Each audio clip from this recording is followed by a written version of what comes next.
warm, wonderful welcome to the next edition of our Leaders for Humanity series. And again today, Antoinette and I are super excited to have a very special guest, André Habisch from the University of Eichstätt-Ingolstadt. I hope I say this correctly, André. A very warm welcome to you, and grüß Gott, and thanks for being here. Yeah, you're perfect in expressing the difficult name of that university. Yeah. Otti is half German. He just doesn't give it away so quickly. So I mean, I try to reconnect to my linguistic roots. But the reason we are really excited, André is not only professor for social ethics, as the title says, but one of the few scholars of practical wisdom. And the topic for today is, in the context of search for good, what is the art of practical wisdom in relation to leadership? And I'm really, really excited to learn more from André about what practical wisdom is, what it means, and how to apply it. But as usual, let me briefly introduce how the session is going to run. I have set the scene, hopefully. We're going to go and explain what the inquiry that Antoinette and I have engaged on is all about in a second. Then Antoinette will do a much more appropriate and proper introduction of André, and André will explain a little bit where he's coming from in his research and his practical work. And then we will go into the usual dialogue. And today we will focus very much on leadership and practical wisdom.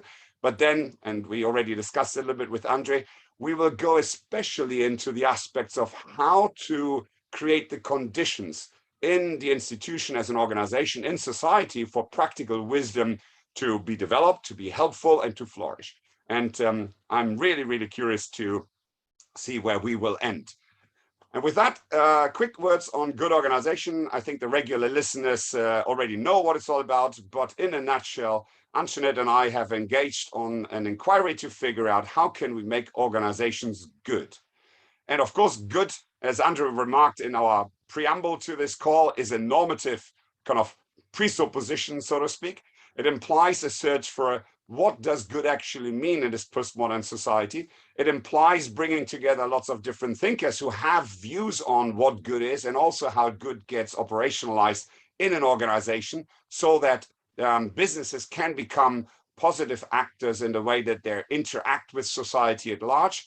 They can become kind of breeding grounds for the communities that they entail, from the internal communities to the connected communities. And they can also provide a guardianship, so to speak, for the individuals to develop and lead a life worth living as a member of that organization. And one more thought on this. I was listening yesterday at the President's Summit in Copenhagen to Matt Snippers, I think his name is, the CEO of Eichstätt. I hope I get this right. And he suggested that the positive acting within society can be explained on 3 levels: our footprint, so the type of resources we consume and the way we interact with the environment; our handprint, which is about developing products and services that are not only achieving commercial gain, but have a positive impact on people consuming product and services; and finally, and I found this very interesting, a blueprint. So his idea was that organizations today have to become part of networks and ecosystems to actually attain a wider positive impact on society. They cannot go alone anymore.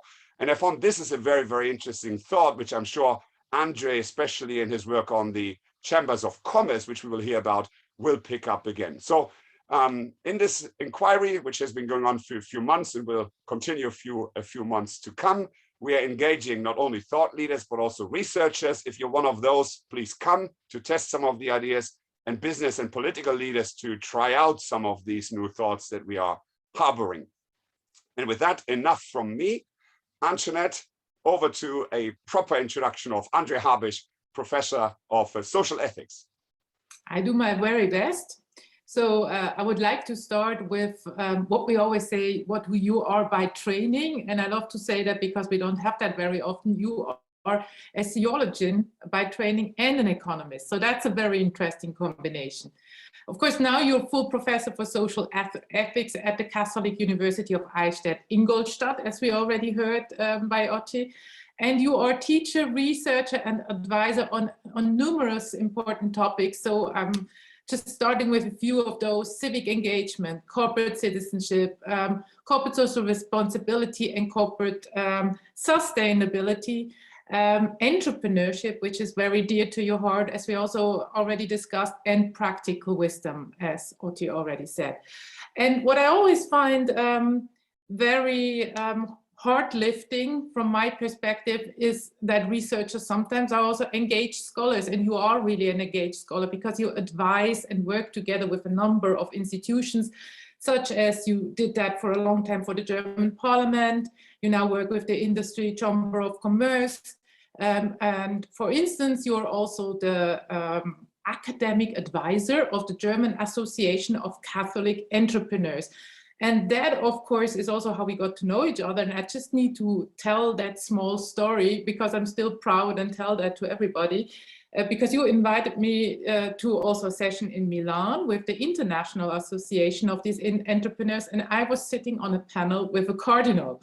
So that's not happening very often to a woman. So I really liked that, and it was really interesting also engagement with these entrepreneurs. And I'm sure we're going to talk about these as well later.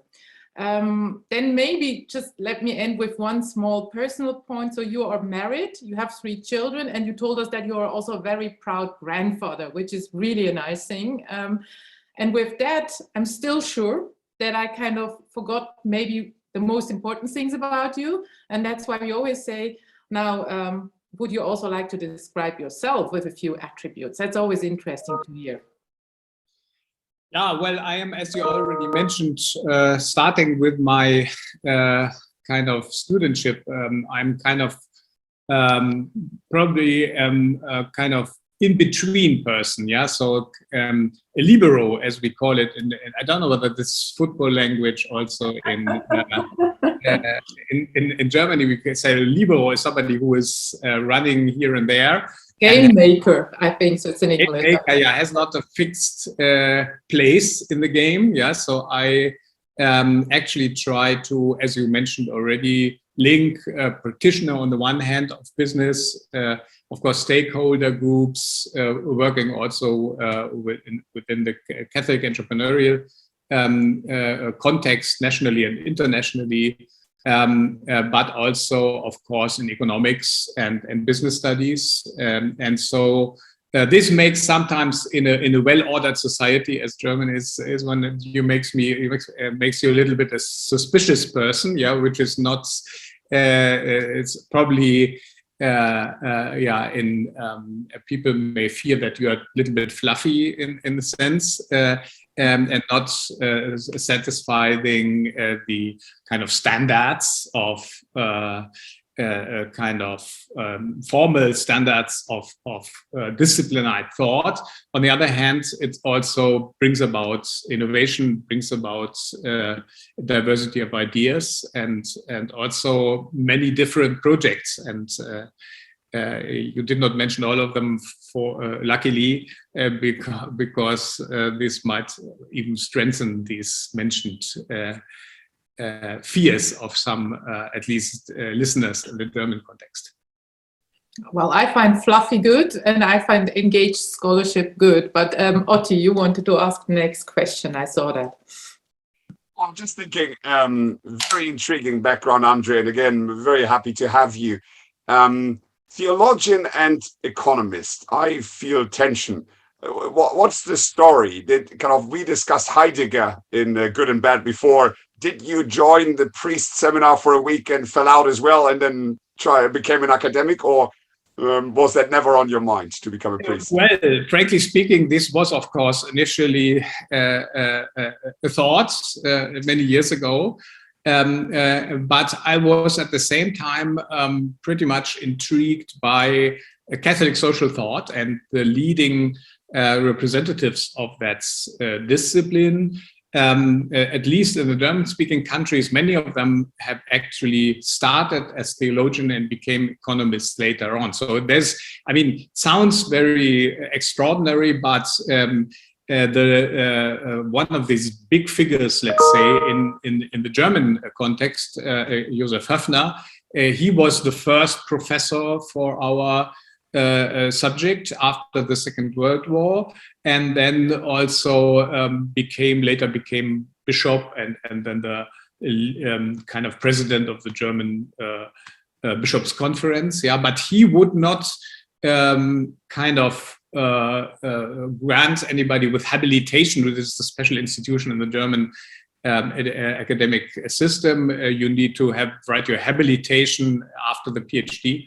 He would never allow that without also a degree in economics. Yeah, so he said, why? Because he said, okay, if you want to kind of really consult leaders and decision makers in the modern society, you have to have the analytical tools. Yeah, and at the same time, if today we have kind of a medical ethicist, we would also expect him to have at least some natural scientific qualification, know something about biotechnology, for example, before he kind of drafts any guidelines or recommendation for doctors or other practitioners in the field. It's very, very good. And we were discussing a Hippocratic oath for academics.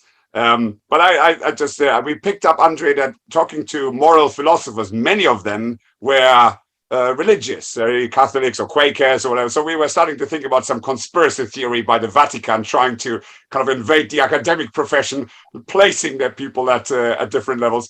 But I'm just joking aside. I think this discussion about normative religious versus scientific or more pragmatic, so to speak, is one that will certainly enter the next section of our discussion. And Antoinette, do you want to pose another personal question? Yeah, I try to have really a personal question. So I was wondering, what does leading a good life mean to you? And maybe also who has taught you something valuable about living a good life? Oh, that's a very good question. Yes, of course. Living a good life has to do with relationships, from my perspective. Yeah, it has to do with also personal perception. And for me, it's interesting that this is something I know very well from Catholic value tradition, where we call it modesty, yeah, and it links with today's, and I told you that I'm pretty much in the entrepreneurial scene now and responsible for the Entrepreneurship Innovation Master here at my university. And what we see here is also that knowledge, that you have limited knowledge. I mean, Socrates also pointed to that. Yeah. So the entrepreneur, particularly these disruptive entrepreneur, he has not a lot of knowledge about himself, and therefore you have to be kind of modest as well. You have to kind of don't believe that you have the stone of the wisdom of the wise people, yeah. But maybe the other person has more wisdom than you, and so you should be kind of humble and try to understand, okay, what is really at her and his mind, and what could you learn from the other person? So I think let me mention just these two elements. Who has been important for me, definitely also the Focolare movement. Yeah, I don't know whether you have spoken with Stefano Zamani about that. Yeah, so a movement within the Catholic Church founded by Chiara Lubich, a female founder. By the way, she kind also implemented in the rules of this group that the president has always to be a woman, yeah, in order to prevent a priest from becoming it. Yeah. So, but this is not our topic here. But there are definitely people in this whole area which made me understand how kind of a spiritual life could look like in the 20th and 21st century. Interesting. And one thing that comes up, Antoinette, is maybe we should introduce Graham Boyd to Andre with his entrepreneurship academy that he's trying to build. Maybe there's some interesting connections. Graham Boyd is the author of a book called Rebuild. and maybe kind of similar in some regards. And it's also and interesting to have a discussion between an atheist and Catholic social teaching and bring that together. I think that would be really interesting. Yeah, well. And I think we still need to follow up on Stefano Zamani's discussion, and also Economia di Francesco, which I think again some interesting. But thank you for kind of starting with humility. Reminds me also of the discussion on the notion of wonder, reintroducing awe and wonder into the mundane and standing in awe of life, so to speak, as a basic stance. Yeah. But with that, I would suggest let's move directly into the gist of the conversation. I will share, as usual, for 1 second, the inquiry structure. Here we go. So we will start with, as always, with what is good. And in the preamble to the conversation, André immediately pointed out, good is very normative, which reminds me of Emanuele Quintarelli's first reaction to this, and Carol Sanford saying, well, be careful if you say good, there's bad, and you immediately create dichotomies. So it will be very interesting to see where André is going with this question.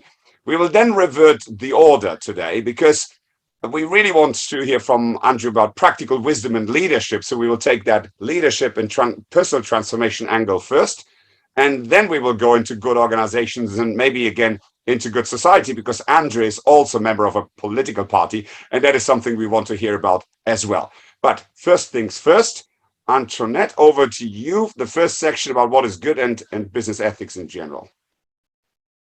Exactly. So we just want to capitalize that you are the person who has done research in that for the last 20, 25 years, I guess. So, and so the first question really is, what is good, or what makes a business ethical? Can you maybe delineate the landscape of the main approaches a little bit for us?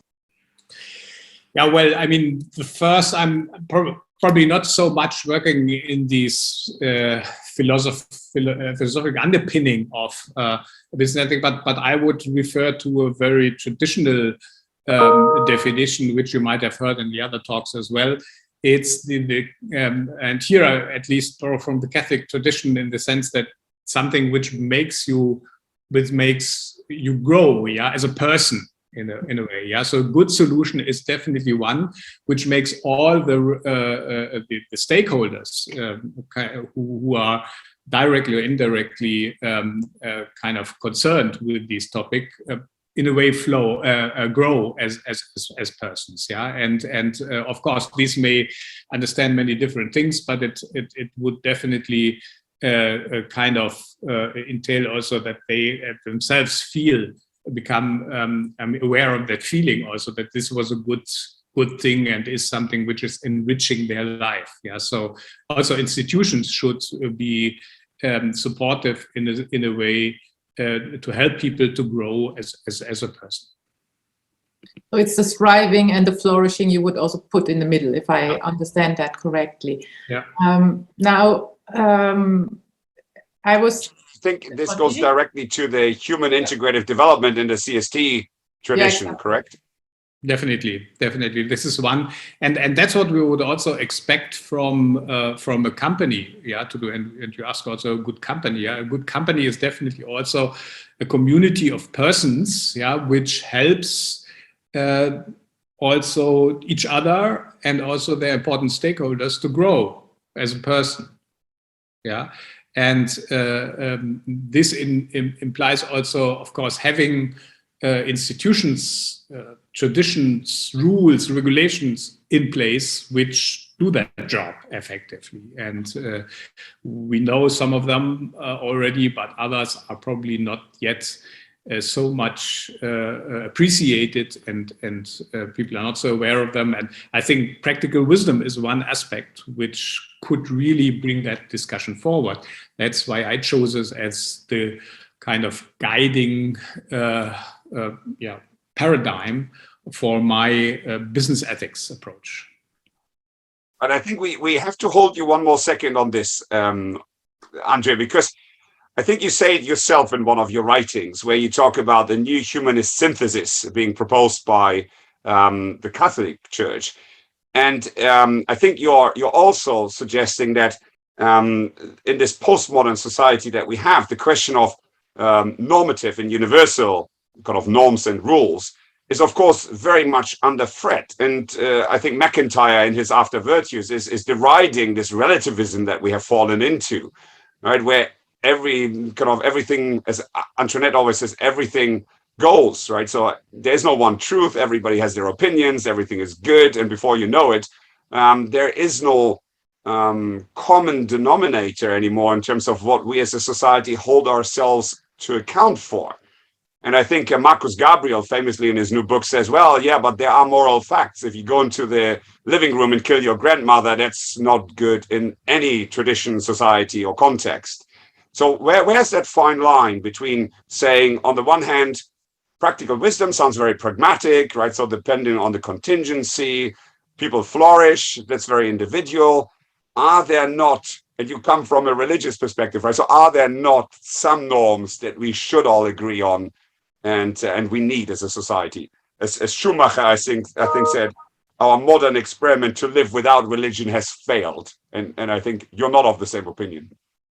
No, I mean, of course, the Catholic Church tradition, for example, is one example, but also the Protestant tradition, or even other religious spiritual tradition. As you know, I have worked on some of them in terms of what their contribution to practical wisdom.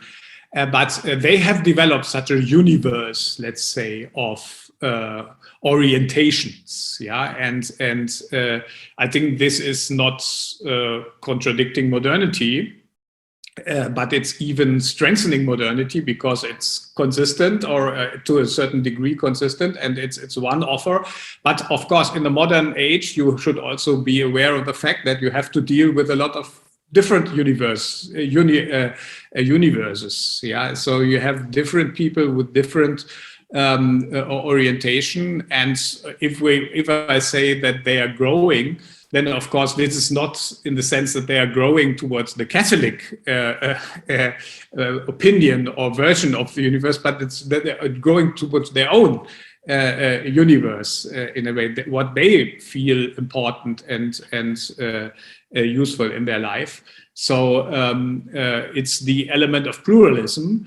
But I would say religion, rightly understood, is not necessarily objecting pluralism, but enabling pluralism in a way that probably helps at least the believers to find their position from which they could also be open to other believers or non-believers or whoever you have to deal with.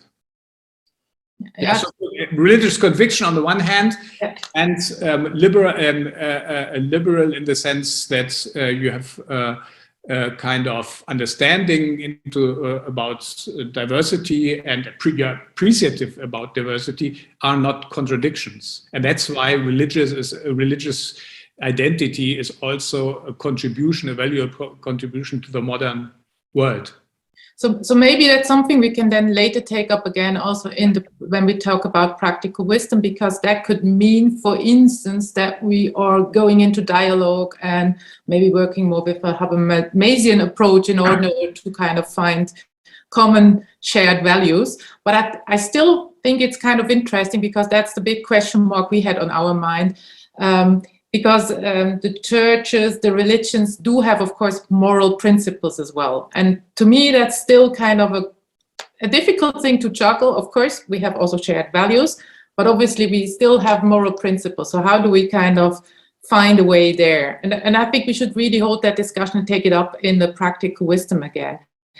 You were also saying... If I can add one thing to what you just said. Yes. I think there is this famous quote by Václav Havel, who said, without universal norms, there is actually no way to attain social order, so to speak. And I think this goes back to the discussion with Stefano Zamagni about Kenneth Arrows' impossibility theorem.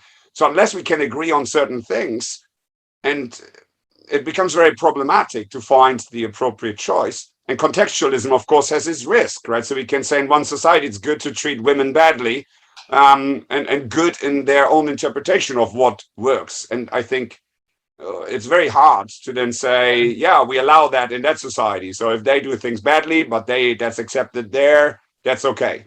Yeah, but maybe not.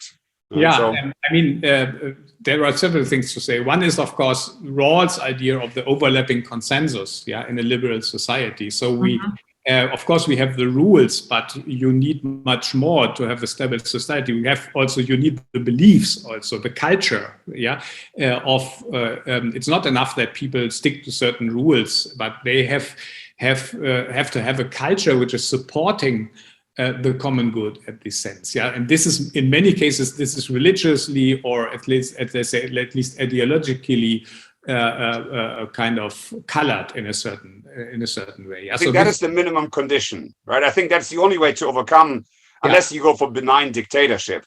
It's the only way to overcome the impossibility theorem by what Paul Adler called the ethos of participation.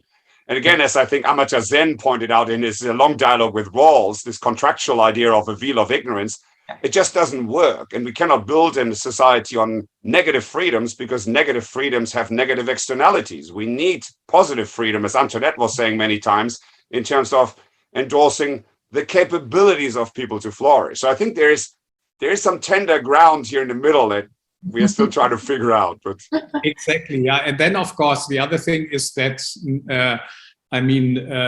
you have also inside of this religious system, you have of course a constant dialogue and also struggle about what is the right answer to today's challenge, and we see it in the Catholic Church very obviously. So we have, for example, our chairman of the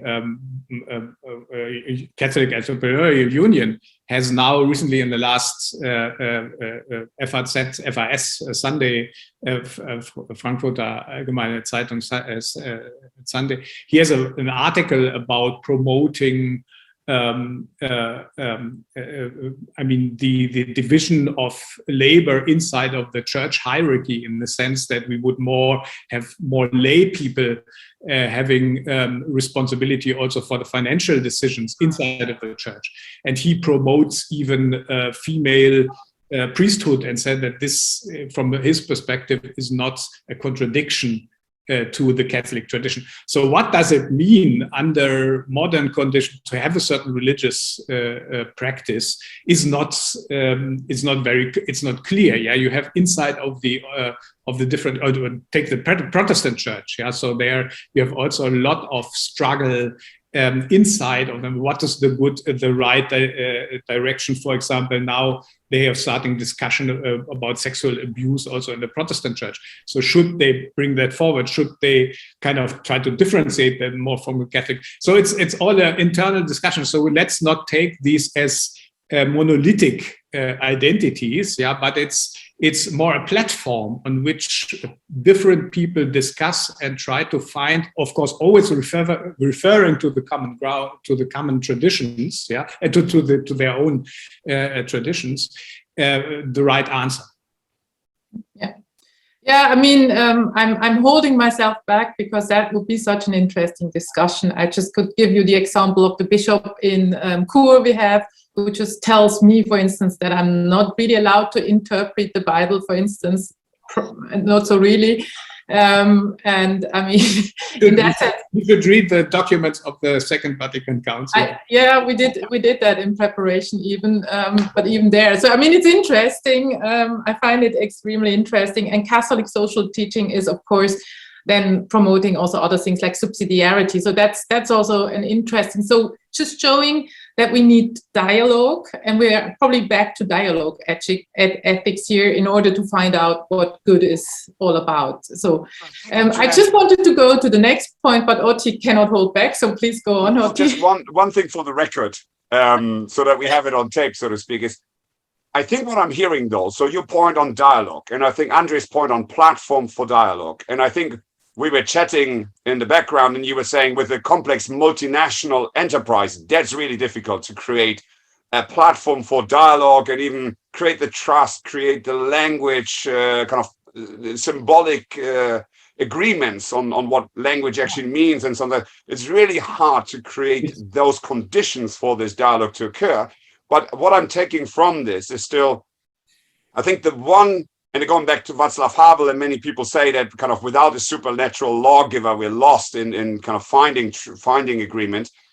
I think we need to hold up high this notion of telos, this notion of flourishing, this notion of the good life, that I think is something we need to paint fully so that it becomes powerful whenever we are considering options in society at individual level, organization level, whatever. So that's the only thing that I can kind of cling to in this conversation as a means to guide. That the common good, I would also add the common good here and the polis, to be honest. But I mean, which I think is entailed in this notion of collective flourishing or collective aliveness.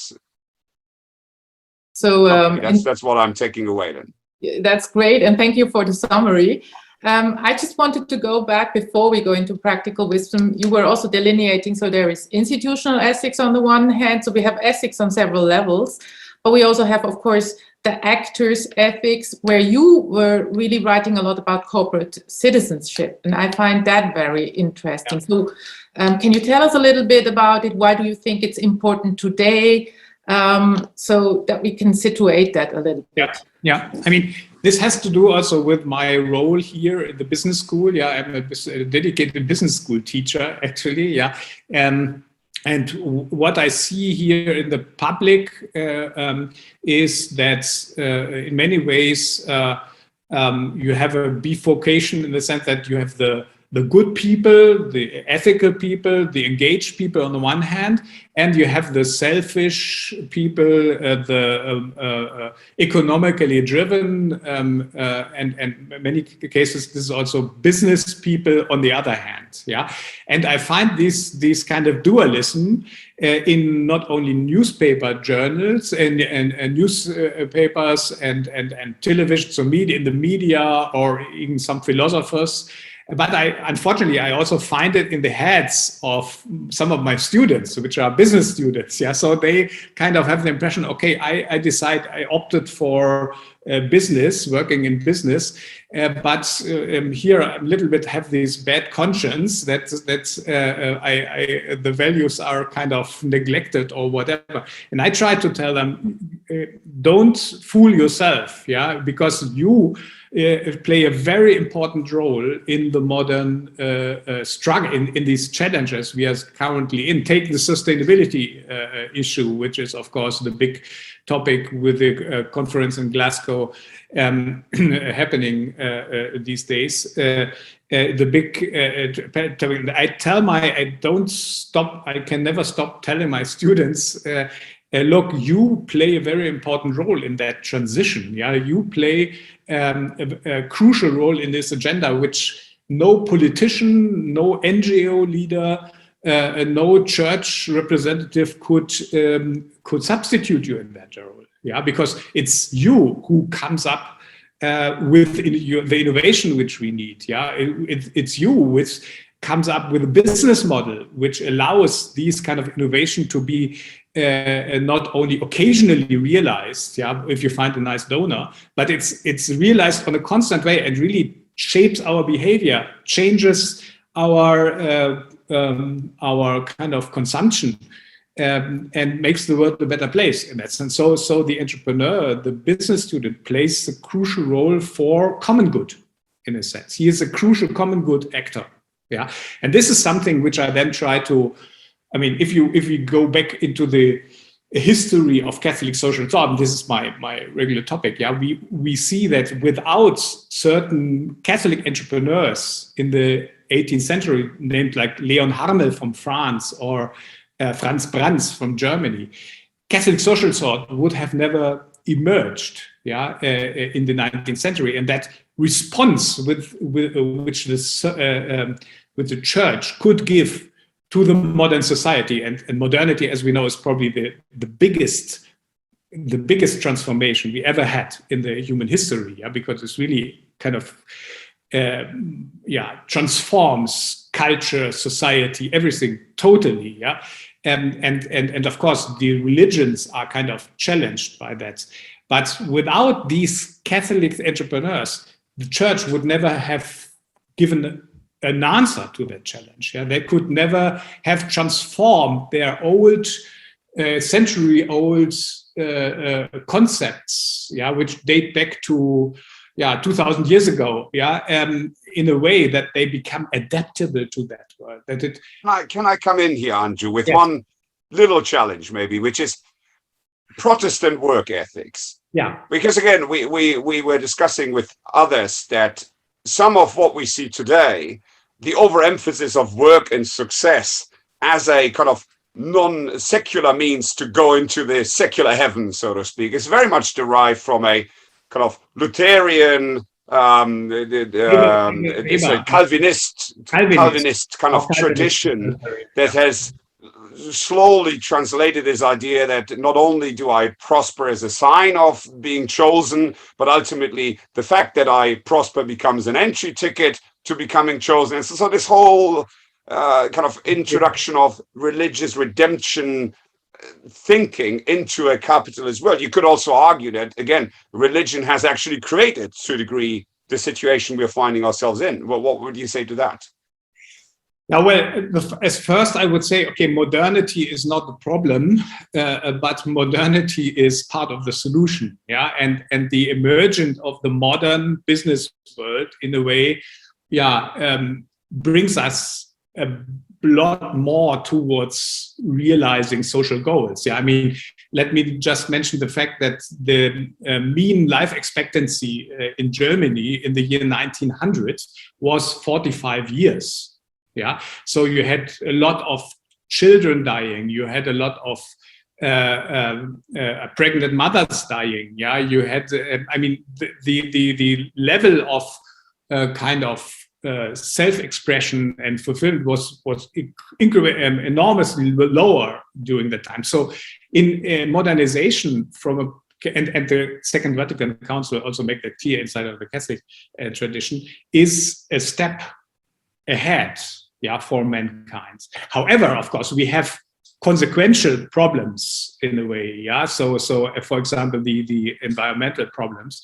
The question is whether we can solve them by going back, to medieval forms of living. And when I do not opt for that, but we have to try to face these challenges of the future by building on our success in the past.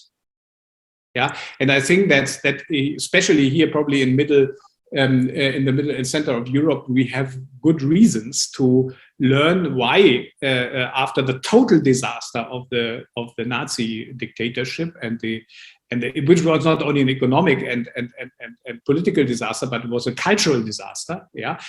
Why this success of the new Federal Republic was so enduring. It was so kind of for decades and decades holding on. Why? Because certain institutions emerged, from my perspective, which kind of made that happen, and we should understand the role of this institution and make use of this institution also to face the challenges of the future. Yeah, maybe we can also bring that back together. Also, what you mentioned so interestingly, that it was the entrepreneurs who tried to innovate and came up with the Catholic social teaching, which I find a little bit more than the usual, let's be aspirational, because there you really have role models. So that's one thing. But the other thing you were telling us, and then we are now with the institutions, of course, is that you could have complementary institutions in order for corporate citizenship to really happen in the right way. Because we also know that at least in other countries, let's look at the US, we have more corporate cronyism or lobbying. And that's, of course, a completely different model. So maybe you tell us a little bit what you were also already telling us about the industry chamber of commerce and how that complements this corporate citizenship. Let me first only shortly also add to what I just said. These people like Brands, what did they do? They did not only kind of innovate in the business, inventing new products, but this person also pretty much engaged in society. He founded kind of an NGO, very, very powerful at that time.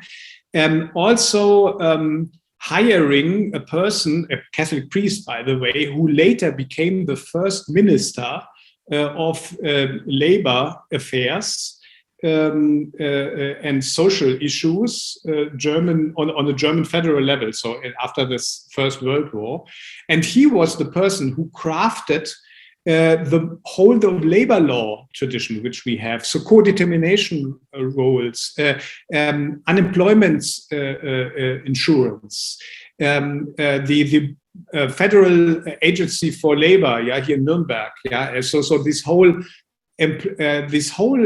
kind of labor system which differentiates Germany today from, for example, the Anglo-Saxon world. And this was actually a Catholic priest. I mentioned it also to Mrs. Merkel. She didn't know that name either. By the way, because she's originally from the East. I mean, this gives you a glimpse of what was the result of the activity of peoples like Brands. They did not only succeed as an entrepreneur, but with their wisdom and their intuitions and their ideas that it needs to have a different approach of business towards your employees, and you have personal responsibility towards your employees. They have to improve a lot. Without that idea and the drive which this entrepreneur had, this engagement which he showed, the whole, I would say, socio-economic kind of development in Germany would have probably taken another road. Sorry, I was muted. Can I come in here for one bit? Because as Antoinette pointed out, I think going into the chambers of commerce, the apprenticeship aspects of that, the normative kind of institutional aspects of, almost in a McIntyrean fashion, building the profession, and in that professional sense, creating some moral norms and caring for the common good. I think that will be really interesting to dive into. But before we go there, I want make one observation, and that is entrepreneurship. So with Michele Zanini, a good friend of ours, and Gary Hamel, they work on humanocracy and so on. Antoinette and I have been criticizing very often in American style individualist notion of the entrepreneur, where very often, as Simon Weston calls it, we create these messiah or hero kind of leadership discourses of that Steve Jobs style individual out there making it all, etc.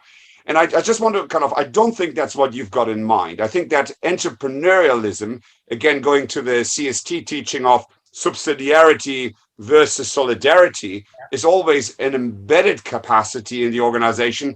And even if there might be a figurehead of that, it's always in the community. Is that right? I just want to, some people listening, if they hear the word entrepreneur, might have Steve Jobs in their minds. And I just want you talked about humbleness at the start, so I just want to contextualize that a little bit. I mean, there is Röpke is an interesting author also, who is was fighting against Nazism already beginning at 1933. So he had to leave Germany when the Nazi took over. But later he became very influential in the 1950s and 1960s for the social market economy in Germany. And he said, okay, what are the particularities of the German concept of an entrepreneur? I think it was total disaster of the political elite, of the legal elite, of the natural science elite. And so the entrepreneurs were the only left over in town who did not so much participate. Of course, we know that some companies had participated, but many of these young entrepreneurs who kind of founded these companies after the Second World War, these were they found themselves as being, for many people, the only legitimate authorities. So therefore, the learning from the total disaster brought about a different concept of entrepreneurship in the German kind of history of the 20th century. And if you want, so the obligatory membership in the chamber is also an expression of that particular concept of an entrepreneur, probably also in the whole of Central Europe, which is in a way a public person, and also has a public responsibility, in the sense that if you are an obligatory member, then you have these two heads. Of course, you have always the head of being responsible for your organization, bring it forward, improve competitiveness, and you have to do it. You go to bed every night with that, and you stand up every day. This does not differentiate the German entrepreneur from the American entrepreneur. But the German entrepreneur, probably more than others, has the second head. let's say, of being co-responsible, for the system as a whole, co-responsible for their branch and their region. And the obligatory membership is a very tangible expression of that difference. And Antoinette, that's always where you say ehrbarer Kaufmann, the honorable merchant tradition coming in. I was also thinking, on the one hand, the Weimar Republic before the kind of the war, which I think introduced also this idea that actually politicians are not going to fix it, because the social democracy and the socialist movement in the interwar period clearly demonstrated that that wasn't a solution either. So it's very interesting, your point on legitimacy behind the entrepreneurs. But Antoinette, the second thing that came to me was our discussion with, I think, Stefano Zamani about monasteries, where he said people believe the abbot is the leader of the monastery, but that's actually not true. The La Regola is the, so to speak, the leader of the monastery, and the abbot is the first follower. And that, I think, with Bruno Frey, that could be, yes, Bruno was probably the person. So I think, Andre, again, I said that what I'm getting is there's something which stands above the role of the person. So there's in the Alejo Sison told us that roles have their specific morality. And I think what you're depicting here is the role of entrepreneur and leader in Germany has a specific morality in the context that is different maybe to the morality that is in those roles elsewhere. Yeah, but there's of course also a kind of a systemic correlation between the values of the main actors on the one hand and the regulation with their craft on the other hand. Yeah, so it's and that's where also social traditions or cultural traditions express themselves. Yeah, and here you have, of course, this idea of the co-respond, these people kind of employing the people, and of course the country being destroyed. They also wanted to contribute to the flourishing of their region, and very in a very tangible way. And so, for example, sponsoring and doing the other things, and also, of course, empowering people to feel themselves as actors and as responsible, co-responsible people inside of their organization. At the same time, they also crafted also this system of the public chamber, which has an obligatory membership with the chamber representing business in a certain region, is also, of course, one element which is in correspondence to that mindset of this young generation. And we should also make a very important difference here. I think that these early entrepreneurs who really built up the company after the war, we had a lot of them. Yeah, so they were the first generation, the founder president in this. It's very different from very old big money, in which you have heirs which are then delegating the stuff to. So business is not exactly the same as business, and we see it with modern Philip Aghion, for example, with his interesting book on the power of creative destruction. Yeah, so we understand Schumpeter now in the sense that we see, okay, this creative destruction means that a young entrepreneur, of course, has a totally different mindset. We see it on the startup as well, has a totally different mindset from this old money. Because the old money is interested in conservative structure of exploitation. That's if you say it's. Meanwhile, the young entrepreneur wants to make his company strive, and this is what we saw a lot at that time. And for them, this co-responsibility for the whole became very concrete. So there's a lot of things which are coming to my mind. First of all, that's almost a plaidoyer for the property owning democracy, so that we have more of these young entrepreneurs again. Then I hear very clearly that we need associations as well, or chambers of commerce, because that's one of the part of the traditions, the nowadays traditions, which I believe are very important. And the third thing now escaped me. I think that was the most interesting one. But anyway, so Otti, maybe you help me out. I was in the middle. I was forgetting my thought. I agree. I love this idea of the power of creative destruction being also a generational challenge. And what I was thinking, Andre, was almost, but I think, Antoinette, you got it. You want to? No, I just wanted to add, because that's something, but then Otti, go on, the size. This is something which is on our mind, because we kind of want to, also have big organizations being corporate citizens, but I can see that much more clearly for, you know, small and medium-sized enterprises, which of course is the European model.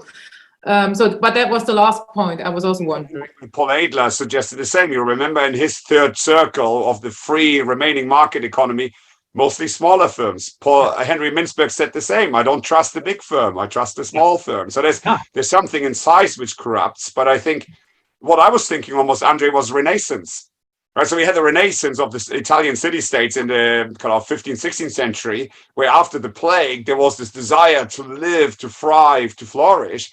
And I think the war was almost, in the way you paint the story, was almost the same. So maybe Robert Putnam is right. Maybe there's an upswing after this pandemic because people want to live. Yeah, I mean, what happened here, of course, is that and people forget many times. I mean, in the Weimar Republic, what also that's kind of poor in their economic, because they had a lot of power structures here in the business. Yeah, this dates back to the late 19th century, in which the Reichsgericht, the highest legislation, affirmed kind of an oligopoly. So oligopoly would be useful in saving resources. Even some economists perceive that day. And we see that this is completely wrong. And so Eucken and the main founders of the social market economy, they were already during the Weimar Republic, they were fighting against big money. They were fighting against private power.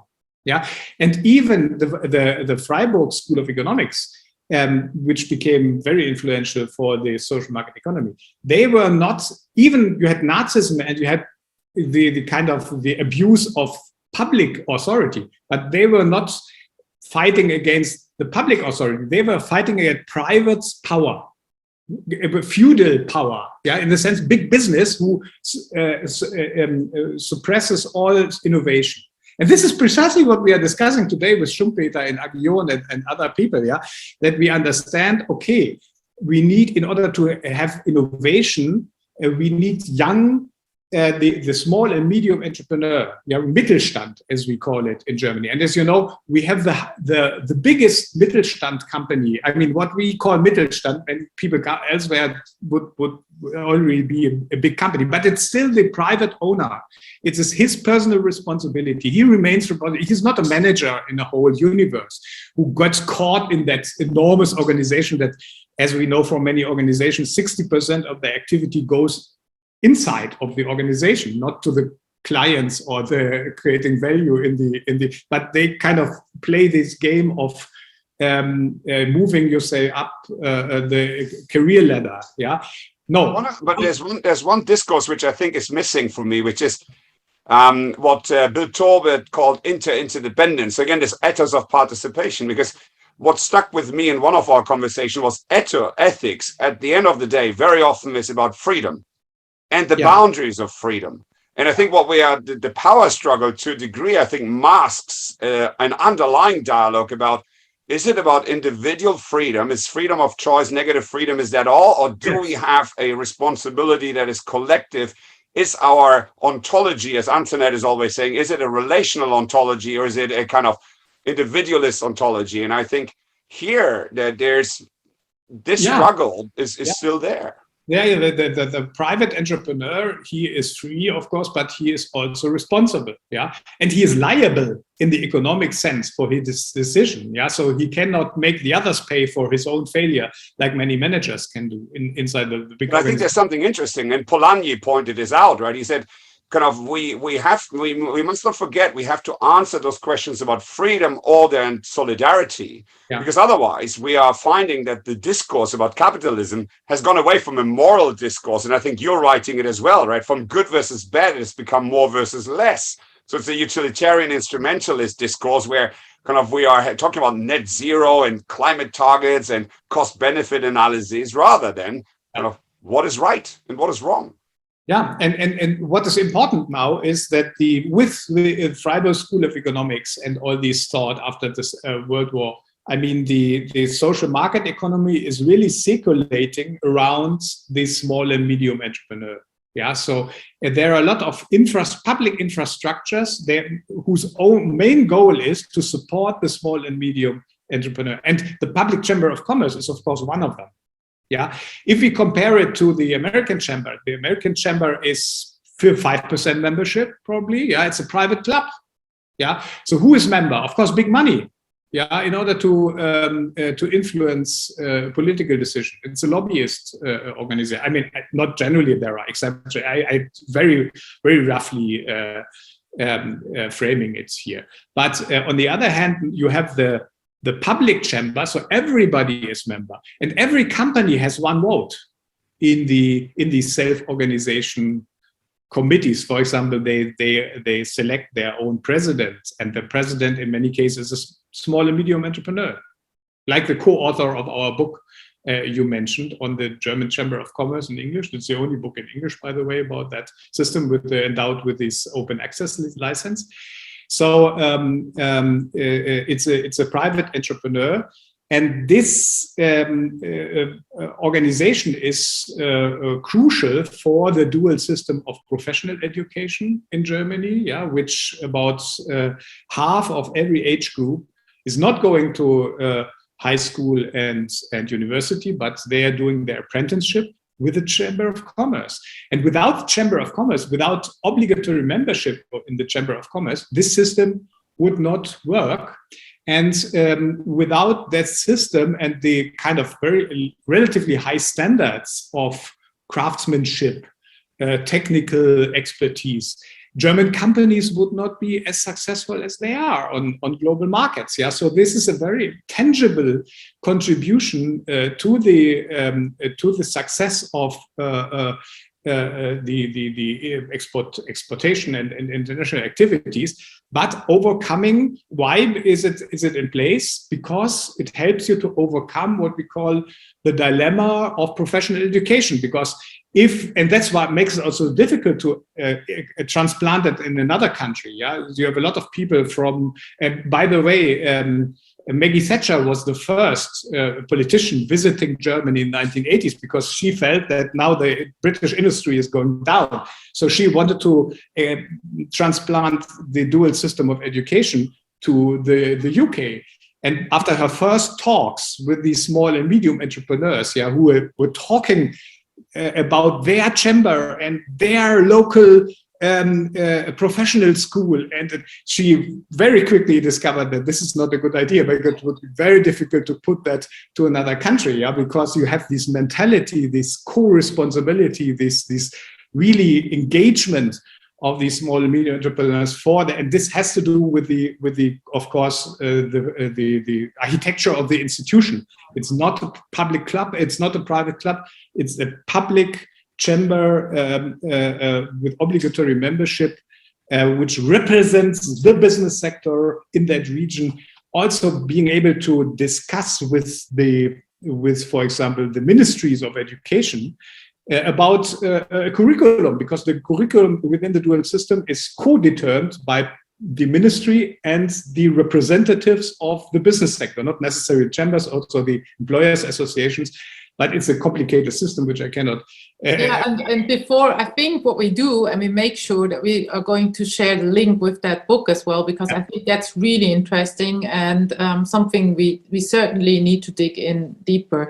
But what I also hear already now is that these entrepreneurs, of course, have to kind of really balance or integrate different interests, different levels. So they're in the middle of a lot of different things they have to bring together. And that brings us squarely to your one of your main research topics at present, that's practical wisdom. But before we can go into that, I would like you to ask, what is practical wisdom, so that everybody knows what it's all about? Yeah, it's very difficult to give clear definition of wisdom. I mean, the term dates back to Aristotle. Yeah, so it's really the beginning of the Western philosophy. And here it differentiates between theoretical knowledge, yeah, and phronesis, what you call practical wisdom, means wisdom which is not only knowing about all these guidelines, something which you can learn from the books, yeah, if you know everything and know how it works. No, the practice of actually doing it, yeah, and how to put it into practice, and also how to kind of differentiates between good practice and bad practice. Yeah, so the first is that it's like with a cook. The first is that you have the recipes. Yeah, you know all the recipes, and you have all the ingredients on your table. But then to put these things together and cook a fantastic soup, this is what practical wisdom requires. Yeah, and practical wisdom, therefore, and we try to make that clear in our article, which you also cited, has, from our perspective, three kind of columns. One is the normative one. Yeah, so it's always an idea about the common good inside of practical wisdom. The second is what we call the integrative, in the sense that you do not take, okay, I have to trust to my guts and I'm not interested in the books anymore. This is wrong. Yeah, don't get me wrong here. Yeah, practical wisdom means that I make use of all the knowledge which is attainable. Yeah, so I really try to read my books to have my forecasting tools in place, to use all the potential sources, formal and informal, of knowledge to come up with a better decision. Yeah, and finally, there is one column which we call the cultural traditions. Yeah, so to become aware of certain. I told you about the history of social market economy, for example, for Germany, and of course every country has this cultural tradition, which it's also a potential source of a wise decision, that you refer to this and try to ask yourself, okay, given that past, what would be the right next step to make? How to address this new challenge? Yeah, how can I kind of prolongate that tradition I'm in a way? Yeah, so we have these. Can I throw in thanks for clarifying. And I think, again, I want to point people also to one of the articles that you published where you revised interdisciplinarily, so to speak, what wisdom is. And you come up with a number of additional categories that help to frame it. But two thoughts on this. So one, where does the social, and I think you call it cultural sociality, and I think in the Birmingham school version, they also point out the social collective community nature of the wisdom, or the development of the wisdom, which also relates to conversations we had with Bill Torbert about how people develop such wisdom, which is in connection with others, asking for advice and so on. So what's that social nature, or is it the hero, kind of the what's it called, the romantic, heroic individual that has that wisdom and does it all? Right. So again, that distinction. And then secondly, we're talking a lot about system thinking and complexity theory, where we're saying life is unfortunately not deterministic very often, and the idea of cause and effect in complex systems is mostly an illusion. So is practical wisdom becoming more complex, or does it just mean we have to have more modesty and humbleness, so to speak, and become kind of learning and pragmatist in the way that we make such decisions and constantly revise them? Well, what's your sense? Yeah. Thank you for the first question, which helps me also to avoid any misunderstanding. So I'm not promoting the hero. But wisdom is something. I mean, for the tradition, the classical tradition, they also speak about wisdom in the context of experienced practitioners. Yeah, so doing years, and you like the craftsman, for example. Yeah, so it's also a form of professionality. You have, like a doctor. My son, I had the pleasure. My wife is a doctor, and also my son is a doctor, and I could see him becoming a doctor. Yeah, in the sense that, of course, at first he learned all the book and passed all the exams. But then now he has this mentality, his mindset, and he looks at the patient and has certain, of course, a professional view, on a certain problem. And it's here where wisdom is. That's why we need, of course, also the professional community, or chamber in a way is definitely, and that's why we published our book as the first book in this book series, Practical Wisdom for Sustainable Organization, in the sense that we say, okay, we need these institutional kind of frameworks also which empower wisdom. And we see it here, by the way, also in Germany, flourishing or be so strong, also because of the history, because Nazi Germany, but also communist Germany in the East.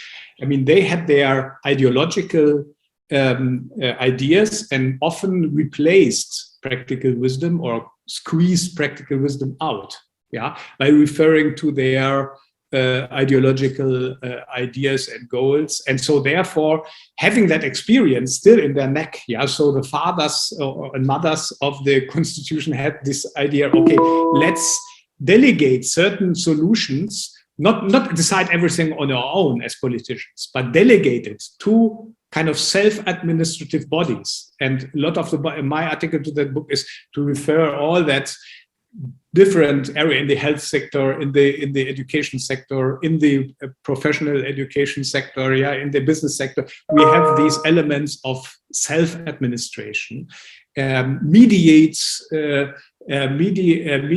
states administration, we call it in the legal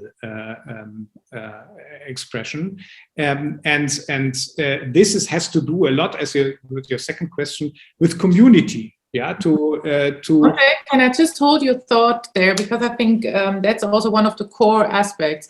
I mean, you're now developing nicely that, of course, we also have norms and values coming from our professions. Sometimes some of these norms are going the wrong way because the cultural context, of course, can be a fascistic or whatever state communistic concept. Public management.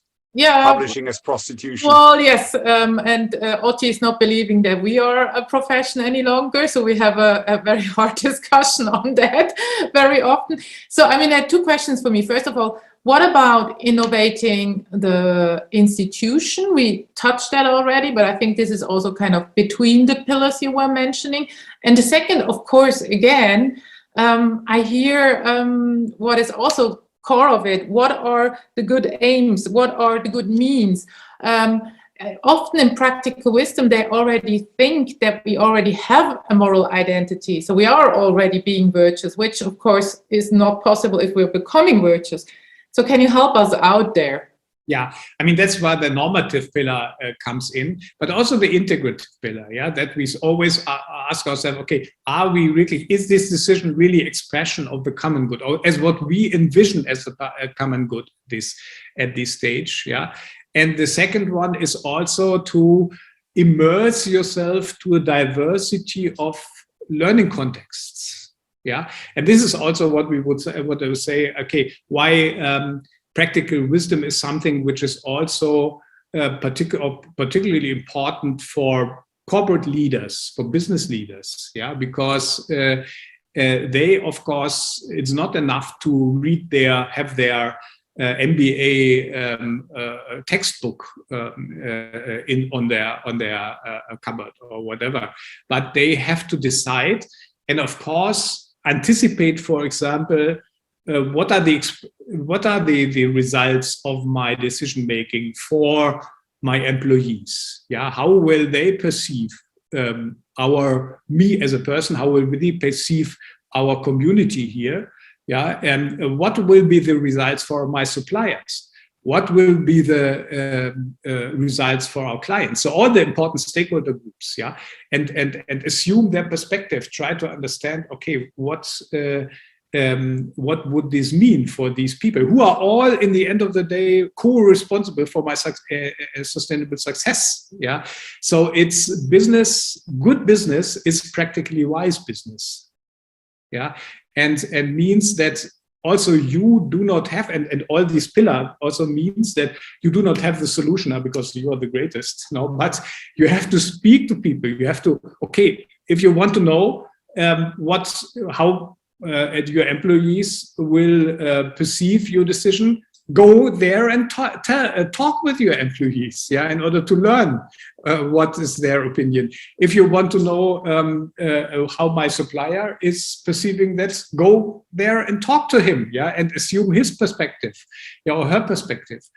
So it's a self, and that's why also wisdom is a dynamic category, in the sense that you don't have it at one, but you're constantly searching for it, in a sense, yeah, and trying to, and always knowing, of course, with a certain, also endowed with a certain modesty, knowing that you have only one perspective, maybe, and this is something which we know from entrepreneurship, yeah, sometimes, especially from this lean startup and Eric Ries and so on, they always emphasize, okay, you as an entrepreneur, as a founder entrepreneur, probably you do not even know where your innovation creates value for your stakeholder group. The value may be totally different, and we have tons of examples of stories of that. There are people start with a certain idea, and then they become, they realize, oh, this is not what I planned in the beginning, is not going to work out. But then there is a slight adaptation, a pivoting, which is necessary, and then a lot of value comes elsewhere. Yeah, so try to I think so I was listening to Alex Osterwalder once more on his business canvases, and kind of he was kind of scoring. He said, go away from surveys, right? Surveys don't tell you anything. You kind of score the real responses, talk to the real people, etc. But I think again, this external considering, which the way Carol Sanford calls it, so this not only thinking about customers, but your suppliers, but the environment, but the society and kind of community that you're part of. I think you expand it further in terms of your realm of considering, and the way that you interact is not by survey, by abstract means. You actually engage. And I think what we're seeing is also in organizational design an ever greater kind of bringing these constituents in. So in sociocratic structures, you have an anchor, a mission circle where some of these people are there. The co-determination models, or kind of the external ecosystems where companies or even public and private actors come together in solving some of the challenges, right? I think so. There is, I think, a lot to be said about this. I need to ask you, André, because it's 12 minutes to 2. Yeah. But I completely agree with you, only just to avoid any misunderstanding. You should nevertheless do your survey. Yeah, I mean, once again, I do not advocate forgetting about all this business stuff and follow your wisdom also. No. You have the internet. We do all these stuff. Ask your specialist. Ask your departments chair, and use all the consultancy, all the potential sources of information which are around you. But don't delegate their decision just there. But then start thinking yourself and employing your practical wisdom. I think Carol's point was more subtle, that very often if we do these large-scale surveys and abstract the averages, we are losing some of the uniqueness of the engagement and the insight from the people. I hear what you're saying. But let me just check. Do we have a hard stop at 2:00? Sorry, is that my time too, or your time 3:00? No. Or can we run a little bit over? Is that possible? Don't worry. No. Okay, that will be, because otherwise I would need to rush down. And then Antoinette, I want to ask a question about personal development, but if you want to go to practical wisdom first, do you want to go first? No, go ahead. Okay, then I will ask a question here, André, because so practical wisdom sounds like a little bit of a panacea, right? Sounds like the solution. So we kind of see all these complex issues. We become wise with the help of our practices and profession, and kind of we then solve these things. Now, we spoke to a whole bunch of people who advocate developmental psychology, so the kind of stage psychology, where people develop their own epistemology. They go through kind of stages in life, so based on Erikson and Keegan and Kohlberg and Piaget and all those kind of psychologists. And we were struggling a little bit to bring almost the virtue ethics, a McIntyrean view of practices, which also educate the morality of the kind of internal good that is being created vis-a-vis some of the external good, so that they prepare people for some of these questions from what you call the normative function, with that personal development, as in, we call it vertical development. So becoming wiser in the way that you see yourself, your relationships, and your role in the world. How, in your world, how do you bring psychology and philosophy, maybe, or how this practical wisdom and professional education, the institutional aspects, how do you bring it together, or do you bring it together? Yeah, I mean, by the way, one of the most interesting researchers in the academic field on practical wisdom are actually social psychologists, by the way. Yeah, they came up with even what we would say quantitative instruments to measure the wisdom of a decision, and have clarified a lot, contributed a lot to an academic clarification. So I do not relate primarily to philosophy here, but there are really kind of very sophisticated. Igor Grossman, for example, from Canada, is one of these authors who worked. Grossman. Yeah. Okay, we'll look it up. But I don't see the individual psychological aspects in any of the models on practical wisdom so far. Well, what you're maybe just translating is really talking about individual development, also maybe Jungian, and I mean, kind of. Psychology. I think we probably have more social psychology in mind, or positive psychology. But there seems to be that even within psychology, they're not really talking to each other. We were looking at the Birmingham model. You might know that as well, because they have also measured practical wisdom, also developed an educational program. But again, I think that's much more professional and social psychology. Yeah. I mean, the point is here that wisdom is really situational in a way. Yeah, so it depends. I mean, what is really important here is not that you as a person grow and grow and grow, and certain you are then the seat of wisdom, as we say it in the literature, that you have always the wise decision making. Empirical data from social psychology shows that there is more or less interpersonal variance in wise decision than intrapersonal. Yeah, so you would be able to make a wise decision in one context, yeah, but are very much tempted to have a very unwise decision in another context. Yeah, and the difference with inside of you, you're given these two types of situation, is much larger than the difference between you and another person in that same situation.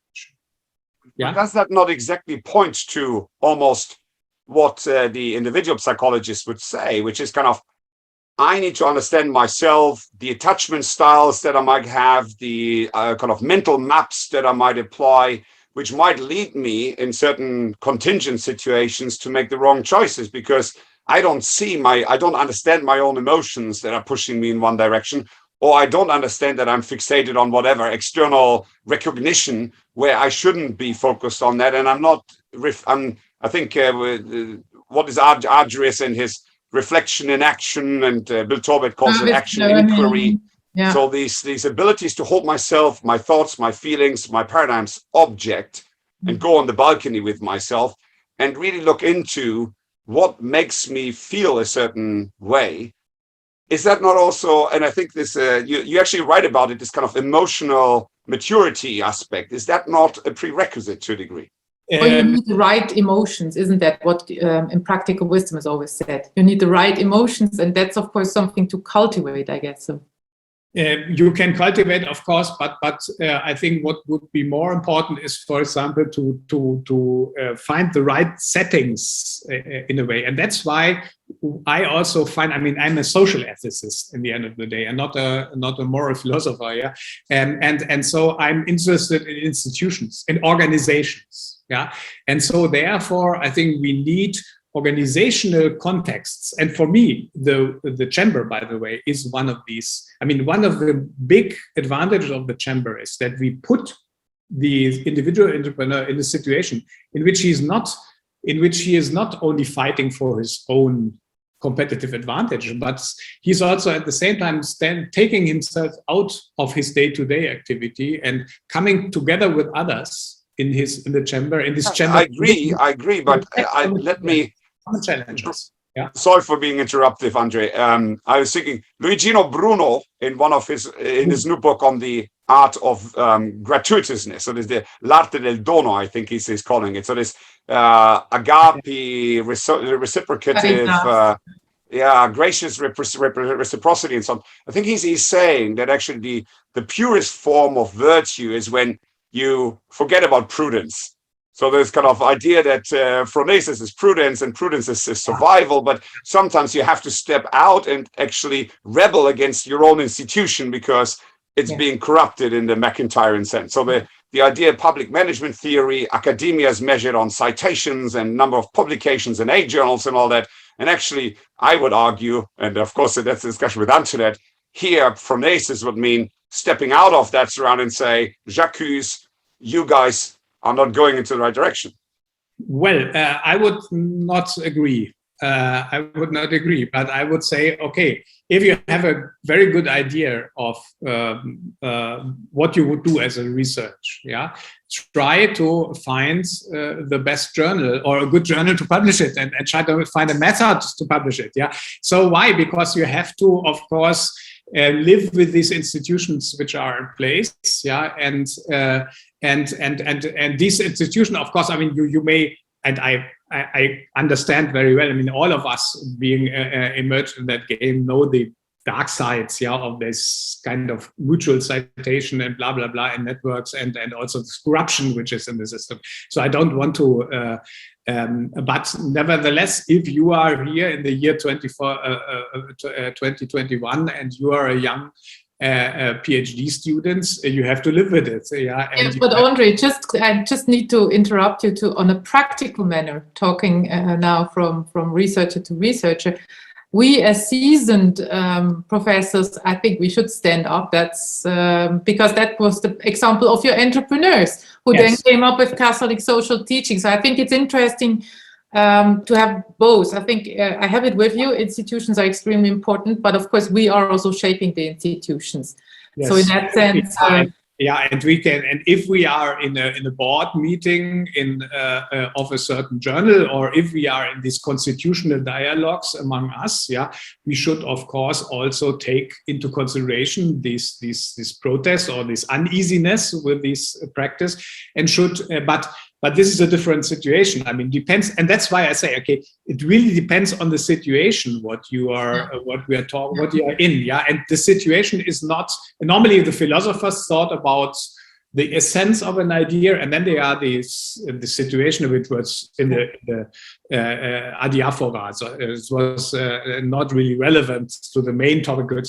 No, it's the other way around. I mean, and here I am with Aristotle against Plato, and so the situation is crucial. There is nothing good to do without adequate recognition of the situation you are in, and the situation is, and the same thing can be wrong in this situation, it can be right in the other situation. So with Aristotle, taking this situation into account for a good decision is a very important part of wisdom. And there is still and I think we will leave this topic. What a wonderful conversation. And again, thank you, Andre. I'm enjoying it hugely.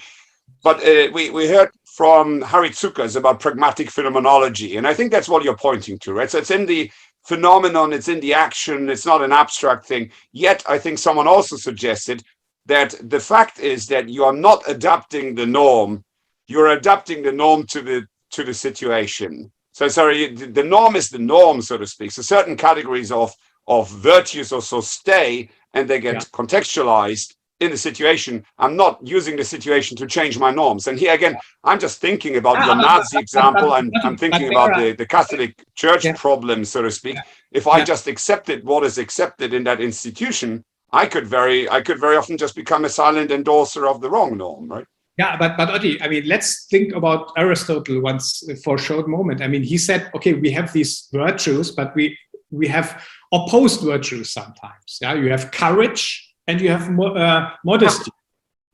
And he said, okay, the virtuous thing is in the middle. The middle is probably the wrong word. The virtuous thing is in the situation. Adequate situation, adequacy of your taking stance in this spectrum. So we have values. We have the value of transparency. But of course, and it's a big value, I think, especially for companies.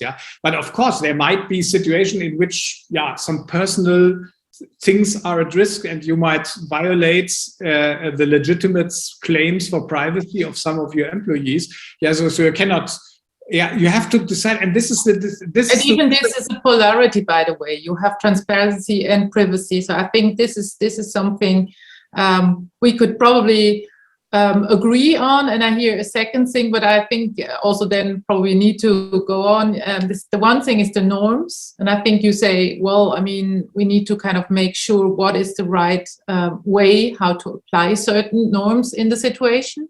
And I think Otti was saying that as well. I'm not sure. He's looking skeptical. And the second thing is, I think it's about the reflection on action, where you do maybe more single loop learning, but of course we have also now in action, and then you also have a reflection on action, which is the double loop learning, where you might want to change the profession as well, or the culture. But I think that's inherent in what you write as well, I guess. So here we go. So Antoinette, your point is, I think, well made, and I think we have been arguing that organizations are, by their very nature, kind of polarities, that there are contradictions. And indeed, André, exactly like you point out, I think the practical wisdom is in that integration, specific context, the specific kind of parts of that situation that stand out, that have a moral valence potentially, and then how do I bring it together? I'm just thinking of the example of and again, I think business has a lot to learn from academia and vice versa, but in the example that I'm putting the pursuit of a citation, so to speak, for an article above the quality of the context or the morality of the content or something. I just trying to figure out, if I take the telos argument or the functional argument, say the flourishing of life is what I need to go towards, then I think that in some circumstances will transcend let's say, an objective to make a profit or get a citation or be known for my status or something, because I have to put myself at the service of the flourishing of the system. Yes, so I think, again, going back to what manifestos to change our profession. That's exactly the point. I think that constant reflection needs to be. We have a new manifesto, how to not instrumentalize humans, for instance. Oh, yeah. No, I think it was more like, in that example, totally aside, I was trying to go back to André's very initial point to say the only thing kind of that we can uphold in that situation to guide ourselves is that flourishing of the system. So I think, as you say, André, we need to say, okay, there's one priority, which is I want to promote my university. I want to kind of become more influential through my citations, etc., etc., etc. There's another one, which is the good of all, the common good, my flourishing, everybody else's flourishing. And then I need to figure out what makes what creates better energy, so to speak, in that wider system, I guess. So what elevates the system? Let's return to the entrepreneur. Yeah, in a way, I think the entrepreneurship activity has very much many similarities with wisdom. Yeah, because of course you are in the middle of stakeholder relations. Yeah, and in the end of the day, these stakeholders have common interests, but they have also conflicting interests. Yeah, and so therefore you always have to make sure that your stakeholders are on board with you. Yeah, and that the legitimate claims, the legitimate expectations they have in your kind of decision making, towards your decision making, are respected. Yeah, but of course sometimes this may be difficult. Yeah, and you have to find solutions, which sometimes also to gain some more decision time, to solve a problem which is not solvable in the short run, but by gaining time, you kind of probably are able to solve the problem in the long run or medium run also. Yeah, so to find solutions which are and of course, you have also to see that you are, at the end of the day, you're an entrepreneur, so you also have to make some profit. Yeah, I mean, I'm not one of these business ethicists who kind of said, okay, profit is a part of the bad or whatever. No, that's the rule. Yeah, I mean, also as a society as a whole, we want the company to be profitable. Otherwise, it is of no good that side. Yeah, so this is also one. This is the relationship to your shareholders, of course, or even if you yourself you're the shareholder.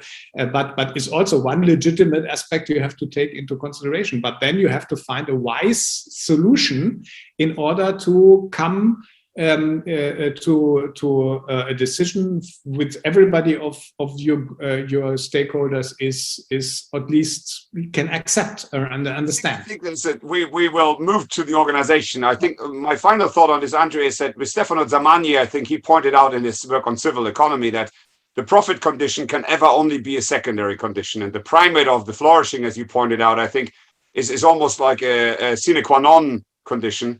I think the other thing that always comes to my mind is Colin Mayer's work on prosperity, where he writes that the financialization of neoliberal capitalism, and I think you're again pointing to a German economy, which is not similar to the American economy or Anglo-Saxon in that regard.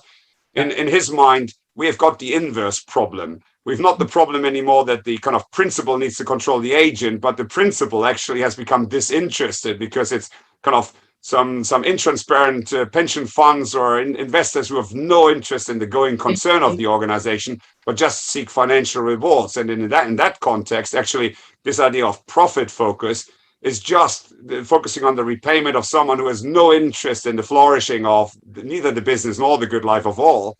So that makes it really complicated then to say we should still have profit. Yeah, we should still have efficiency, but then the profit.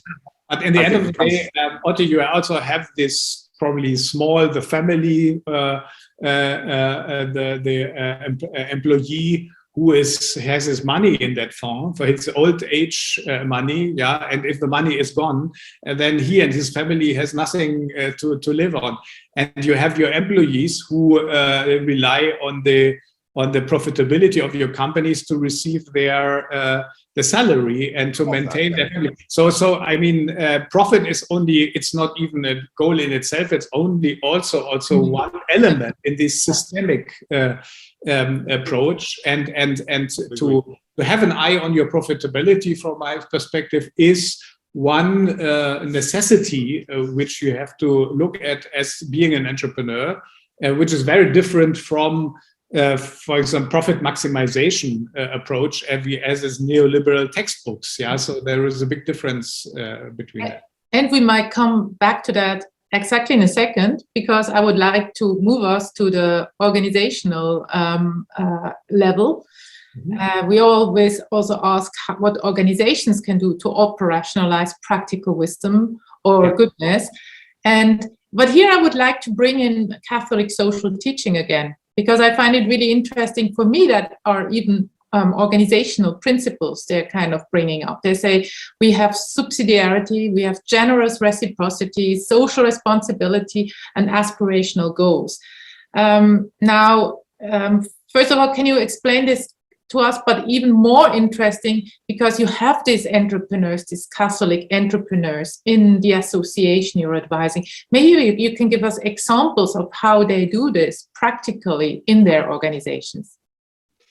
Yeah, I mean, I have written, even authored, among other things, also a case study of a wise kind of bank director, having to deal with a client, small and medium company in his city, and this person being very ambitious and wanted to show his client being very ambitious, wanted to show his father that he's so successful and so on.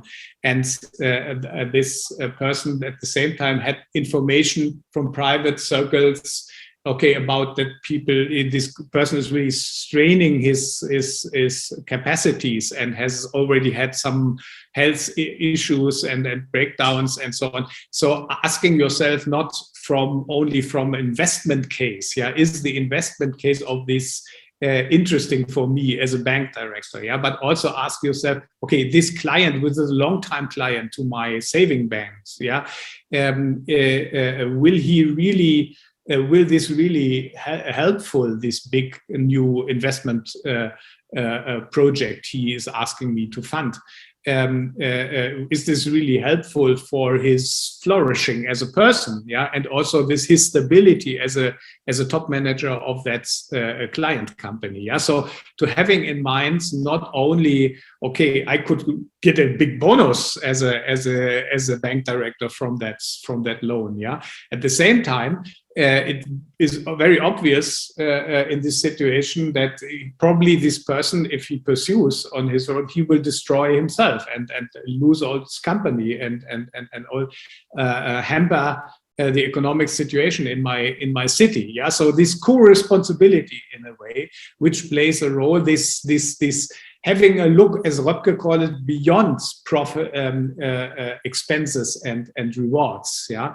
This is an element, I think, which wise decision making has. Yeah. So also, and which could also be legitimate from a long-term really perspective on profitability, because what we also see is that people, using a lot of small short-term, that they destroy the long-term. This was happening in the financial crisis, for example. Yeah, we saw these investment bankers kind of selling the mayor of Würzburg, these certified finance. Of course, in the short time, they make a big bonus, but in the long time, they destroyed the reputation of Deutsche Bank.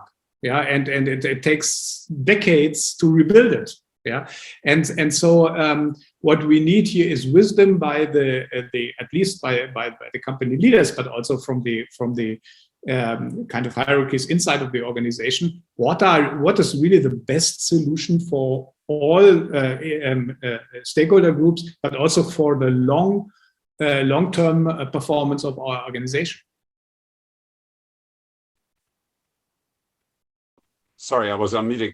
And here, I think, so one, again, Andre, many thanks for you. We've already overrun, so I would suggest in the next 10 minutes we ramp down, because I'm sure you've got lots of other things to do than talking to us. So again, many, many thanks. But I wanted to close, because I think, or go into the closure, many people will now be, I think, convinced by you that practical wisdom is important. They will probably also be convinced by your institutional perspective on it and say, actually, it's important that we think about how our institutions work, the system within which they embedded, and the whole apprenticeship. Lots of people will be waiting for the links. But how does it actually work to build practical wisdom? I still think we can dive a little bit more into this. What is your advice from advising kind of real life organizations in your practice?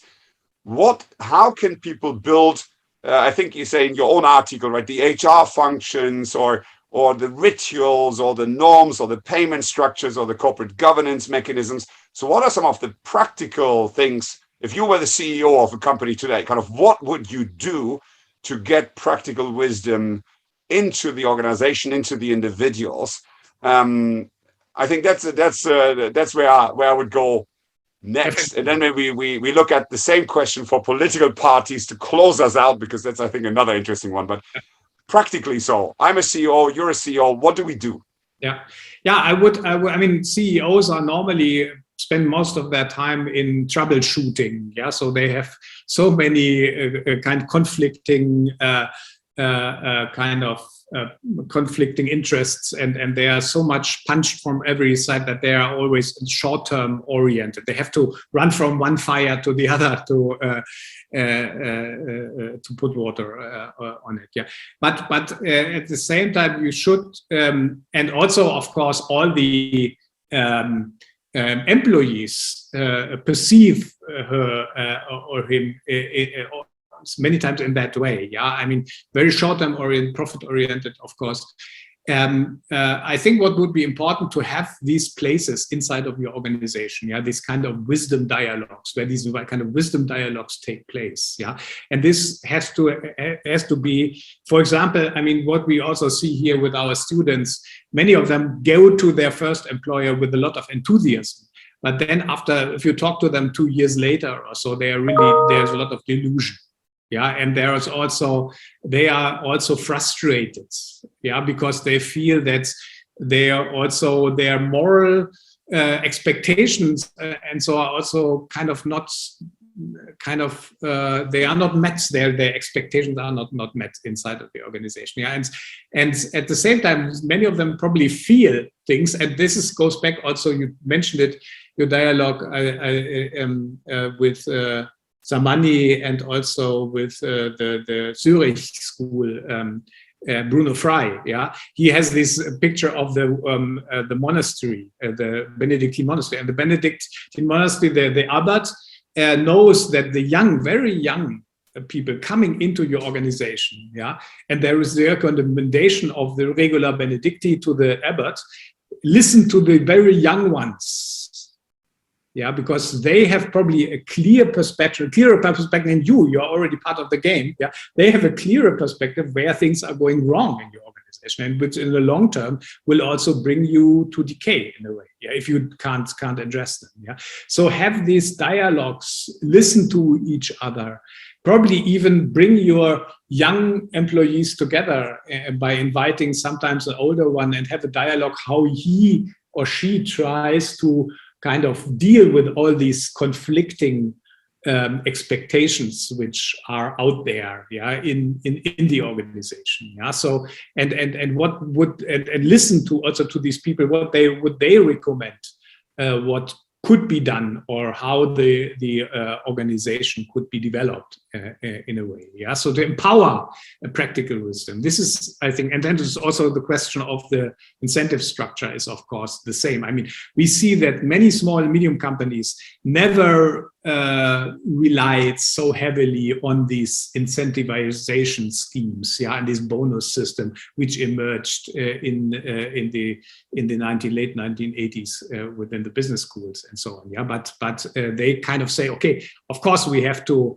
Who is very successful, he will earn a little more, but we will not go in too deeply into that incentivization game where you have such a book incentive regulation book, and then people can always find a way to truck you and take the money out of the organization, even if it is in the end not really helpful for organizational success. Yeah. So also make sure that your incentive structures are not too much performance oriented, because everybody knows that there's also a lot of luck outside. Yeah, so if a lot of success is also simply luck, and you don't want to kind of promote people who are just lucky to the head positions inside of your organization. Yeah. So and we are back at the modesty topic. Yeah, to be aware of the fact that we as human actors have only limited knowledge about what is really happening out there. Yeah, and we are not. We have to be very carefully screening the environment if we want to act in a wise way.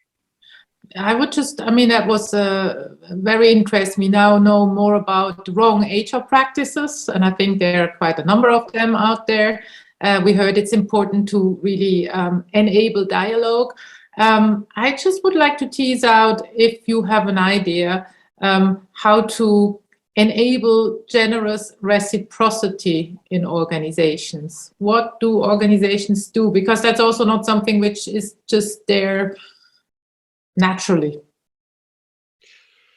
Yeah, I mean this is the other element, of course. If you have too much incentivization, or what you destroy, individual incentivization, you destroy. But why? Because you create competition on every level, and this is what we see in many organizations. Yeah, and you don't have these kind of team elements, and we know that if you have a group of people that everybody wants to be the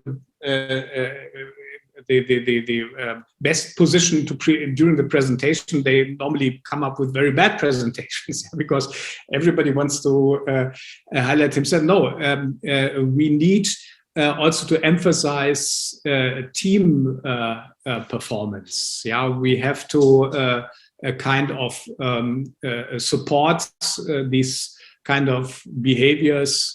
And volunteering systems are another logic. I also published on that years ago. Yeah, but having people volunteer. Yeah, I mean, I told you about my program here of the action learning methodology, bringing our students together with African social impact startup entrepreneurs.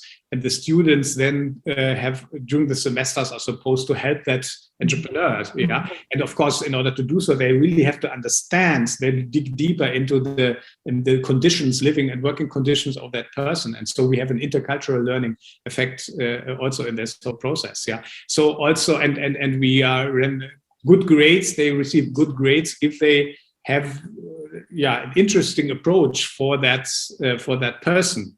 Yeah, and really help that person in an efficient way to become more successful as a startup entrepreneur. Yeah, so to also in a way create an environment and volunteering system, like also wise volunteering. There's also silly volunteering, of course, but wise voluntary engagement, for example, by allowing somebody to work for some months for an NGO or so, will also enrich your organization at the end of the day. Very interesting. And what comes to mind, Antoinette, your discussions with your colleagues at St. Gallen about how to introduce some of these elements into business school teaching. Andre, another person that I met in Lisbon last week is a gentleman called Jan Henriksen. He works with the Stockholm Business School, and they also introduced similar programs. So maybe another interesting links to compare notes. And some of the things, he introduced a project they called bubble bursting, where kind of students need to burst their own intellectual bubbles to kind of see the reality, like you say, kind of talk to people on the streets who come from very different walks of life and so on. So I think maybe there's more dialogue even across business schools possible to compare some of the best practices here. But given we're now really out of time, I want to go to political parties. One final point on what's the relevance of political parties? Should people, academics or businesses engage with political parties and political parties as an institution? What's your kind of view on their wisdom? I'm not going to talk about the leaders of some of the parties you're affiliated with, but what is, where do parties come into it? Yeah, well, parties are, at least, parties are very different among countries. As we know, the American party is much different from our party here, which is long time engagement and people bottom up structures, and so it's rather different across democracies also. Yeah, but normally parties should contribute to political decision making. Yeah, so they and therefore they are more than just lobbying organizations, but there are also kind of representing certain approaches, also certain concepts of common good, also and ideas of the common good, and for example human flourishing also. This is and if you want to feel that co-responsibility for institutional design, for building institutions, then I think political engagement in one way or the other should also be part of the activities of as many citizens as possible. The problem in many countries is that they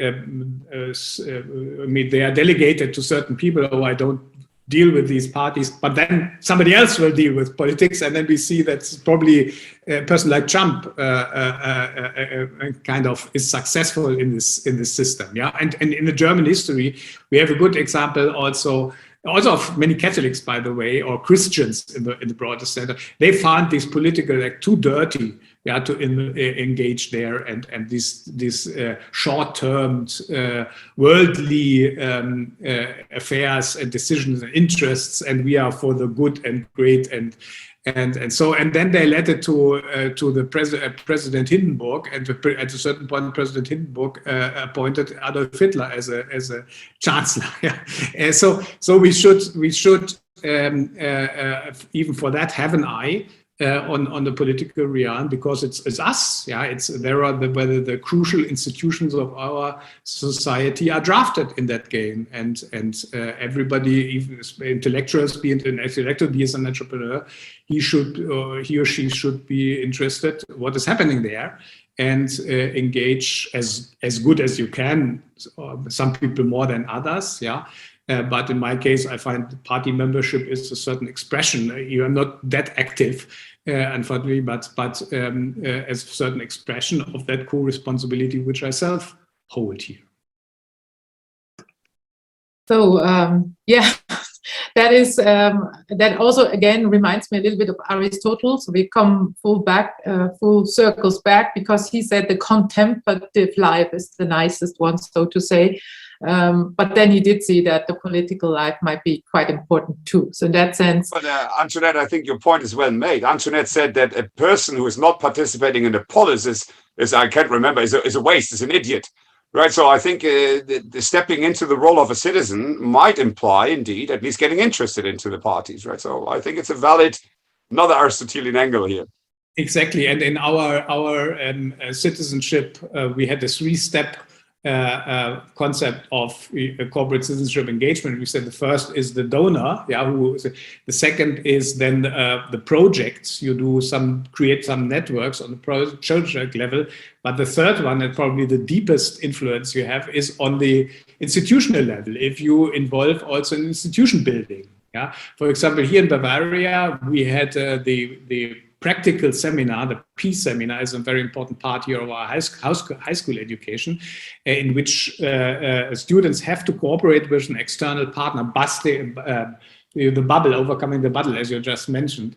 And this was kind of primarily promoted also by business people. Yeah? So they were able to change the rules of the game a little bit, and therefore, of course, having a huge impact on how society works, how a young generation of leaders is educated. And this is, I think, it's an important contribution of business people to the common good under modern conditions. Now, I think we have, that was such a great discussion, but really we've overdrawn badly. But what I find really, really important is that we end with something which is dear to you. So I just would want to ask you, what we have touched upon would you really like to make sure that our listeners, viewers are taking with them? What's the most important golden nugget for you? Yeah, well, I told you that this element of the entrepreneur and the innovation, the role of entrepreneurship for social innovation also, and our program originally was named Entrepreneurship and Social Innovation. Yeah, so the young people who are studying there at our business school, they really understand that they can make a big difference. Yeah, that they need not delegate the common good to the politicians or the NGOs or to the activists or the investors. No, they make a big difference. And I understand my teaching here at the business school to emphasize that message, yeah, to make and also provide examples. Also make it possible that they have their experiences themselves. For example, working with the African startups or coming up with new social innovations themselves. Yeah, we have a project seminar. Don't have the time to tell that as well, but. I think this is, and we should also at the business school re-emphasize these messages because, what we are doing currently, our brightest and smartest people do not go no longer to the priest seminar or to the political career, but they're in business. Yeah, and what are they doing? They are selling soap. Yeah, this is not really what the good society is all about. We should employ the smartest women and men in our society to solve the biggest problems. Yeah, we should kind of engage them with the real big challenges, and the business school is, of course, a place in which this should be done. Well, that's most loveliest last words, I would say so. And in that sense, I really want to thank you again. It was a pleasure. I learned a lot. Otti, you really probably also want to say something similar. And Andre, I, of course, not being an academic, but a business leader, I really, really enjoyed your social lens and the historical social lens. I think I completely underappreciated that lens. And I think the German aspect, and Antoinette and I were chatting in the back a little bit, I think the embeddedness in the social field has a certain relevance. You said it's different to transplant. So I think you gave us lots of thoughts on things that are interesting, yet at the same time, probably not so easy to transplant. So I'm taking this social lens away from here. And that is, I enjoyed that a lot. So thank you very much for your time. And big pleasure. We will certainly follow up. I have to thank you for your appreciative and interested context. So I feel this is a place of wisdom, maybe a little bit, in which we also understand each other better and understand ourselves better. So thank you very much for this inspiring dialogue, and hope that you will experience many others in the future of your series. If you ever need somebody talking again with a cardinal on the panel, we always are there. And Otti looks at me. I would say, everybody stay tuned for the next great series. Again, big thanks to Andrew. Goodbye for this time, and see you again very soon.